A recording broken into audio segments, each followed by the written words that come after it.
Well, my question to you today, though, is about the Elgin Marbles. They're back in the news. I don't know why. Rishi Sunak cancelled a meeting with the Greek Prime Minister he was due to have today over a diplomatic row about where the Elgin Marbles should be. Well, I want to ask you, should the British Museum keep them or should they return the Parthenon sculptures, as, of course, the Greeks call them? And tell us why you think the way you do. And if you want to tell us that you don't think this is remotely important, you've never spent even a nanosecond of your life thinking about it, and you'd rather we talked about more important things, also get in touch. Give us a call on 0344 499 1000, text on 87222, or you can get in touch on X at talkTV. Calls are charged at the national rate. Text costs one standard network rate message. Still with me right now to run through all the top stories is the editor of Spiked Online, Tom Slater. We have already talked about the Elgin Marbles with a number of guests. I do want to just briefly return to it. I did put out a question out this morning, and the only reason I'm asking this question is because it's back in the news. It's definitely a Radio 4 sort of BBC concern, isn't it? They all nod very sagely about it. We've had some strong responses this morning. We've had some... One of those where people were very much one side or the other. Yes, but most people say, I don't care, which is kind of where I sort of am, other than, no, I don't want to give them back. So I suppose I do care. But I did put a poll out this morning. Question, do you care where the Elgin Marbles are kept? Options were not remotely and keeps me awake at night. 13% keeps me awake at night. This is 4,000 votes. 87% not remotely. I don't think most people care, other than when you're actually told, whichever version you're told of how they got here, they were stolen from the Greeks. Well, of course they should be returned. They were bought. They were lying in rubble. They were going to be ground into, into sand, and they were bought by somebody perfectly legitimately and brought here and kept safe all this time. And now the Greeks want them. Then I think is a different matter. But the idea that our Prime Minister should cancel a meeting with a friendly nation state over something like this, is that just Rishi Sunak playing a little bit of culture wars games to try and rile us all up? Is it, as some people are saying, a bit of a dead cat strategy so we stop talking about migrants or whatever?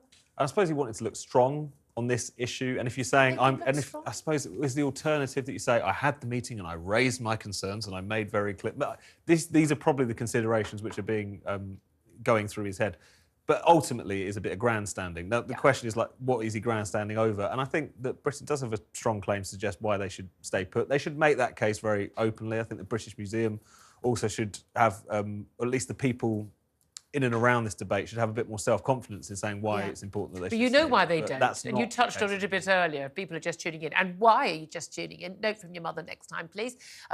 Is because that whole sort of, white guilt, colonial, oh, well, we only got things in the museum. I mean, we wouldn't have anything in a museum or art gallery if it wasn't for British Empire, people going and getting stuff from other countries. A lot of that stuff wouldn't have existed. It certainly wouldn't exist now. It wouldn't be safe. But we've seen those horrific scenes in Afghanistan and in Syria and Iraq where wonderful treasures were blown up and destroyed. At least that doesn't happen here, although you might work at the British Museum and sell a little bit of it on eBay, as we discovered a few months ago.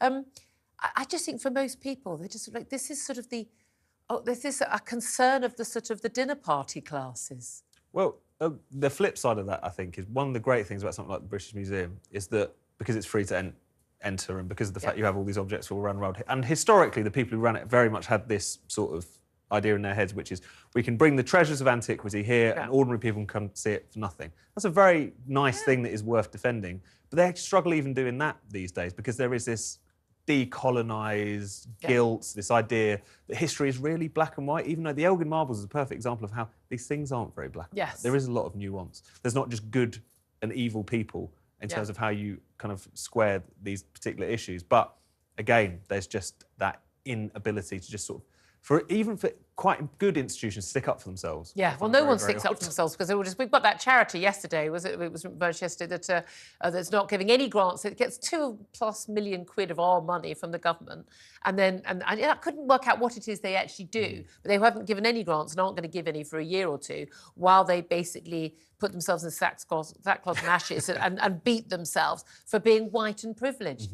And before they hire a load of people who don't fit that bill. And you just think, again, I just think these people are all insane.